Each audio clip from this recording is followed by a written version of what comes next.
Assalamualaikum, gue Aris, dan sebagai guru, gue sering banget mendengar ucapan-ucapan kayak gini.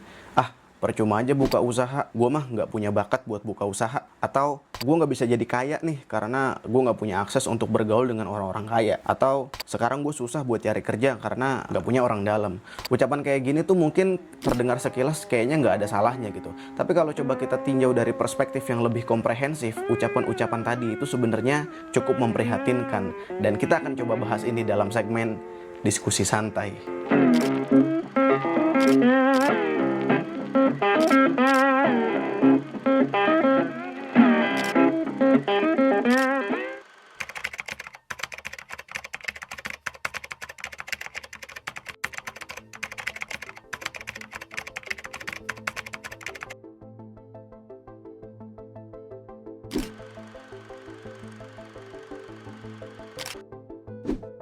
Setiap orang punya ekspektasi, ekonomi yang mapan, pendidikan tinggi, punya prestasi, kerja di tempat yang bergengsi, bisnis yang menguntungkan, atau menjadi orang yang populer. Tapi nggak semua ekspektasi tadi tuh didapat oleh semua orang. Layaknya sebuah seleksi, banyak orang yang gagal mendapatkannya. Pada fase ini, mungkin orang-orang akan mulai menganalisa alasan mereka gagal, sampai kemudian menemukan solusi supaya bisa memperbaiki dan mencoba lagi di lain kesempatan. Namun nggak sedikit pula gitu dari kita yang langsung loncat kepada kesimpulan dengan menyalahkan keadaan, seperti menyalahkan takdir, bilang kalau nggak punya privilege, dan juga bilang kalau nggak punya orang dalam. Bahkan sampai tuduhan yang nggak mendasar seperti adanya peran mistis. Contohnya, sampai menyimpulkan kalau saingan bisnisnya menggunakan pesugihan, atau meyakini kalau dirinya itu udah disantet, atau contoh-contoh lainnya. Nah, kondisi yang seperti inilah yang disebut sebagai orang dengan pemikiran victim mentality. Sederhananya, victim mentality adalah pola pikir dari seseorang di mana dia selalu merasa menjadi korban situasi atau tindakan dari orang lain. Mereka cenderung menyalahkan faktor eksternal atas kesulitan yang dialami dan merasa nggak punya kendali untuk mengubah keadaan. Misalnya, ada orang yang baru lulus kuliah, habis itu saat dia mencoba melamar kerja di perusahaan bonafit, lamarannya nggak diterima. Kemudian orang ini tuh berpikir, percuma aja gue ngelamar kerja. Zaman sekarang tuh kalau mau ngelamar kerja pakai orang dalam. Dan dia pun akhirnya menjadikan praktik-praktik orang dalam itu sebagai alasan dia kenapa nggak diterima kerja. Ya memang betul sih, di satu sisi budaya nepotisme di Indonesia itu menjadi salah satu pemicu kenapa orang sulit diterima kerja. Dan gue juga mengecam terhadap hal ini. Tapi kalau coba dipikir-pikir lagi, ini kan sebenarnya cuma alasan yang minor ya. Karena ada banyak banget faktor-faktor lain gitu. Terutama faktor internal kenapa lamaran kerja itu nggak diterima. Kayak dianya yang nggak memenuhi kualifikasi, nggak punya kemampuan unik, nggak punya leadership, nggak punya pengalaman organisasi, atau memang belum punya pengalaman kerja. Dan masih banyak lagi alasan-alasan yang lainnya. Tapi dari sekian banyak alasan itu, orang-orang yang memiliki victim mentality akan menempatkan alasan-alasan eksternal tadi sebagai alasan utama dia, di mana segala sesuatu hal buruk itu terjadi karena sesuatu yang tidak bisa mereka kendalikan. Contoh lainnya victim mentality itu juga bisa dilihat seseorang yang sering terlambat dengan alasan kena macet. Padahal di kota-kota besar, kemacetan itu bukan sesuatu yang sifatnya insidental, melainkan terjadi setiap hari di jam-jam yang sama. Berarti orang yang terlambat itu ya nggak tepat kalau menjadikan macet sebagai alasan. Justru orang terlambat itu karena manajemen waktu yang kurang baik, sehingga salah dalam memberikan estimasi waktu perjalanan. Tapi lagi-lagi, orang dengan victim mentality pasti akan lebih menyalahkan macet gitu dibandingkan dengan melihat ke dirinya sendiri. Karena pada dasarnya mereka berpikir bahwa segala kejadian buruk itu terjadi karena faktor eksternal yang tidak bisa mereka kendalikan. Victim mentality itu bisa menjangkit ke siapa saja, tetapi kebanyakan diantaranya adalah usia remaja ke atas. Dan orang-orang yang biasanya punya victim mentality itu punya ciri-ciri kayak gini. Pertama, selalu menyalahkan keadaan. Jadi setiap kali ada masalah, mereka cenderung untuk menyalahkan orang lain. Bahkan pada masalah yang sudah jelas-jelas penyebabnya adalah diri mereka sendiri. Misalnya gini, orang yang gagal ujian, terus bilang, dosennya nggak suka nih sama gue. Atau parah nih, temen gue nggak ngingetin. Padahal dia sendiri yang nggak belajar dan nggak pernah fokus kalau lagi kuliah. Kedua, merasa nggak berdaya. Mereka tuh merasa kalau mereka tuh nggak punya kemampuan untuk mengubah situasi. Makanya yang mereka lakukan itu cenderung pasrah dan nggak mencari solusi sama sekali. Bahkan orang-orang seperti ini pun menjadikan takdir sebagai alasan. Padahal pemahaman terhadap takdir yang mereka tahu itu keliru. Di dunia ini memang ada hal-hal yang nggak bisa diubah. Kematian yang udah terjadi, usia yang semakin tua, hari berganti bulan, tahun, dan lain-lain, tetapi menganggap sesuatu seperti prestasi, penghargaan, keterampilan, kemiskinan, dan kebodohan adalah bagian dari takdir, bukan perkara tanpa adanya usaha.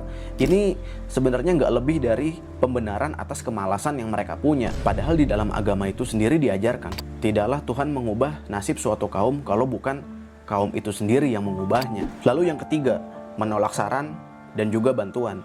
Mereka kan tahu ya kalau mereka tuh punya masalah, tapi saat orang lain memberikan masukan, saran, ataupun menawarkan bantuan, itu mereka bakal tolak mentah-mentah dengan mengatakan, ah kayak gini mah nggak bakal bisa kali, ah gue udah coba, dan terus sebagainya dengan alasan-alasan yang lainnya. Padahal ya mereka sendiri bahkan belum mencobanya gitu, tetapi mereka tuh udah terbentuk mindset bahwa ya segala sesuatu itu di luar daripada kendali mereka, dan apapun yang mereka coba itu nggak akan pernah berhasil. Malahan orang-orang seperti ini mendramatisir masalahnya menggunakan waktu dan tenaga yang mereka punya, bukan justru mencari jalan keluar. Lalu yang keempat, mencari simpati berlebihan. Ya mengeluh itu adalah sesuatu hal yang wajar, dan mungkin kita sendiri juga pernah gitu yang namanya mengeluh. Namun orang dengan victim mentality itu mengeluh dengan tujuan untuk mendapatkan belas kasih sebanyak-banyaknya, sehingga yang dia lakukan itu mengeluh kepada semua orang, bahkan hampir setiap saat. Mereka pun nggak terlalu peduli bahwa setiap orang tuh punya masalah. Terus mereka juga nggak terlalu peduli sama solusi yang ditawarkan, asalkan mereka dapat rasa kasihan dari orang banyak,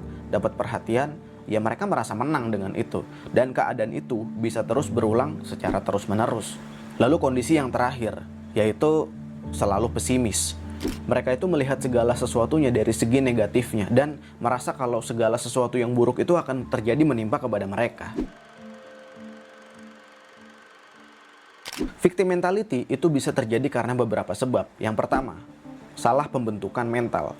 Orang tua dan lingkungan itu adalah agen yang sangat penting ketika pembentukan karakter dan mental saat anak-anak. Ketika seseorang terlalu dilindungi oleh lingkungan maupun keluarganya, maka akan ada dua kecenderungan. Yang pertama, kedepannya dia akan menjadi seseorang yang narsis, dan yang kedua, kedepannya dia akan memiliki victim mentality. Contohnya terlalu melindungi tuh gini, pas lagi di taman bermain ketika anaknya rebutan wahana permainan dengan anak lain, tiba-tiba orang tuanya datang. Bukannya mengajari kalau main itu harus berganti, malah memarahi anak-anak yang lain. Contoh lainnya itu saat si anak kesandung batu, kemudian orang tuanya malah bilang, ih batunya nakal nih, dipukul dulu gitu. Bukannya mengatakan kalau anaknya harus berhati-hati dalam bermain, tetapi malah justru menyalahkan si batunya. Ya padahal kan batunya juga nggak ngapa-ngapain. Atau contoh lainnya begini, saat nilainya jelek, lalu orang tuanya bilang, halah gurunya nggak becus, jadi gurunya yang disalahin, bukan justru ngasih tahu kalau harus lebih banyak belajar. Memang sepele, tetapi lambat laun ini akan tertanam ke alam bawah sadar anak, dan nantinya ketika mereka sudah besar akan justru lebih gampang untuk menyalahkan keadaan dibandingkan untuk melihat kesalahan ke dalam dirinya sendiri.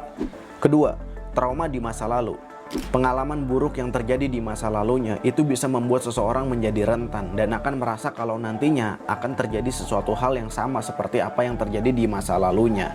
Makanya orang-orang seperti ini tuh akan merasa rentan dan selalu merasa bahwa dirinya adalah korban. Sebagai contoh gini, orang yang enggan untuk memulai bisnis gara-gara dulunya pernah ditipu oleh seseorang dan akhirnya mengalami kerugian dan hutang yang jumlahnya sangat besar. Ketiga, lingkungan yang gak mendukung.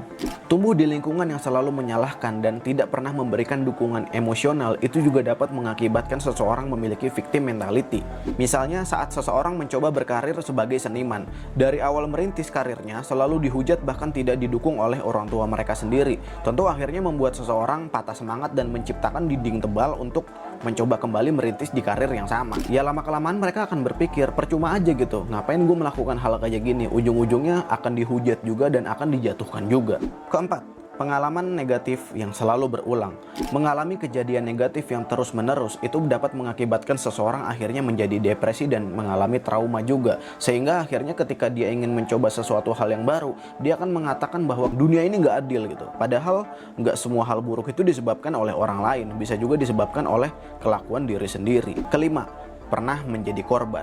Seseorang yang memiliki victim mentality bisa jadi memang dulunya adalah seorang korban itu. Ya korban penipuan, korban fitnah, korban bullying, maupun korban kekerasan. Sehingga ketika ada hal buruk yang menimpa, dia akan selalu berpikir bahwa ada orang jahat yang selalu menjebak dia, sehingga mengalami hal yang buruk. Orang seperti ini akan selalu menghindar saat diberi tanggung jawab, karena menganggap akan ada hal buruk yang terjadi atau akan ada orang yang berusaha untuk menjatuhkan. Mempertahankan pola pikir victim mentality itu dapat berakibat kepada sesuatu yang sangat negatif. Contohnya, hubungan sosial terganggu. Orang yang memiliki victim mentality itu kan kemana-mana selalu bercerita kalau nggak keluhan, ya tuduhan. Kalau nggak keluhan, ya tuduhan. Lama-lama orang yang mendengarkan, baik itu pihak teman maupun pihak keluarga, ya jadi males. Kemudian yang kedua, perkembangan diri jadi terhambat. Karena merasa hidupnya nggak berdaya, maka dia jadi enggan untuk mengambil tantangan ataupun peluang baru. Bahkan masalah-masalah yang dia hadapi pun itu nggak bakal bisa keluar begitu aja, karena dia merasa bahwa solusi yang ada itu nggak ada gunanya. Dan yang ketiga, kesehatan mental pun akhirnya jadi menurun. Perasaan marah, frustasi, dan juga putus asa yang dilakukan secara terus-menerus itu bisa membuat seseorang menjadi depresi dan mengalami gangguan kecemasan. Ujung-ujungnya, dia akan melakukan self-blaming dan juga insecure.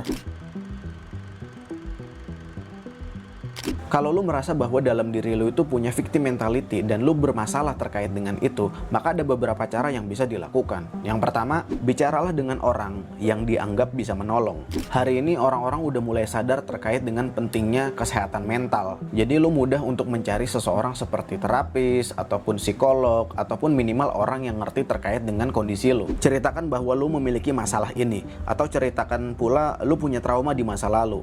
Mintalah bantuan untuk penyembuhan trauma. Jika seseorang membuat lu trauma, mulailah memaafkan orang itu. Katakan pada diri sendiri, kalaupun kita pernah dibuat luka, setidaknya sampai saat ini kita harus melanjutkan hidup.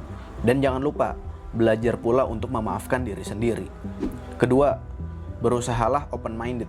Berusahalah untuk menerima pendapat ataupun masukan dari orang lain terkait dengan masalah yang lo miliki. Mungkin gak semua nasihat ataupun saran itu relevan dengan keadaan lo. Tetapi ketika lo berlatih untuk menjadi seseorang yang open-minded, lo akan memulai perjalanan baru dalam hidup lo dengan pola pikir bahwa setiap masalah pasti ada jalan keluarnya. Kemudian yang ketiga, identifikasi masalah yang lu punya. Kalau lu udah menjadi orang yang open-minded, mulailah untuk mengidentifikasi masalah-masalah apa saja yang ada di dalam hidup lu. Jangan biarkan diri lu menghabiskan tenaga untuk mendramatisir masalah. Gak semua masalah itu datang dari orang lain. Kalau kita coba telisik, mungkin sebagian besar masalah itu datangnya dari diri kita sendiri. Seperti halnya keteledoran, kemalasan, atau kurangnya kita dalam berlatih. Bisa juga masalah itu datang karena ada waktu-waktu kita yang terbuang begitu aja. Terlalu banyak main game, terlalu banyak main medsos, atau terlalu banyak pembicaraan yang gak bermanfaat. Lalu yang keempat, mulailah pengembangan diri. Self-development itu udah banyak banget loh tersedia di sekitar kita. Lo bisa pelajari dari buku, video, maupun dari seminar. Tapi poin paling penting dari self-development itu adalah melakukan apa yang udah lo pelajari. Karena percuma aja lo pelajari doang, itu semua hanyalah sebuah teori ketika lo nggak melakukannya. Dan nggak akan mengubah apapun dalam hidup lo. Victim mentality adalah pola pikir yang bisa menghambat kebahagiaan dan kesuksesan seseorang. Mampu mengenali tanda-tandanya itu adalah bagian pertama untuk dapat keluar dari masalah ini. Dengan mengubah cara pandang, kita bisa menghadapi tantangan dengan lebih positif.